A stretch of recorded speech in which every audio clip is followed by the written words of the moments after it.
که دوست داری به عنوان مرد زندگیت مثلا در واقع به عنوان پارتنرت باشه چه جور مردیه؟ ظاهری بگم یا باطن؟ هر جفتشون. ظاهری که ترجیحاً پسرای خرمایی و خرمایی؟ آره مو خرمایی کومرال. یه دوره خرمایی داری ولی فقط خب من راجب کلی دارم یه دونه خرمایی داریم راجب کلی دارم صحبت کنم.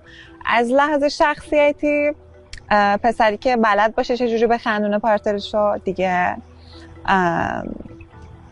شخصیت خیلی واسم مهمه، طرز صحبت کردن خیلی هم خوب صحبت کرد خرمایی، طرز صحبت کردن و تون صدا و اینجور چیزا که خب واقعا مهمه. تون صداش هم قشنگ خرمایی هم به همینجوری که داری میگی من دارم نزدیک‌تر میشم. همه تمام اینا که گفتی داشت به خدا من از اینجا دیدم. تو بغل بودی ندیدی اینا که داری احتمالاً همینطوره. اگر روبرو نشسته بودی همه اینا که گفتی بود.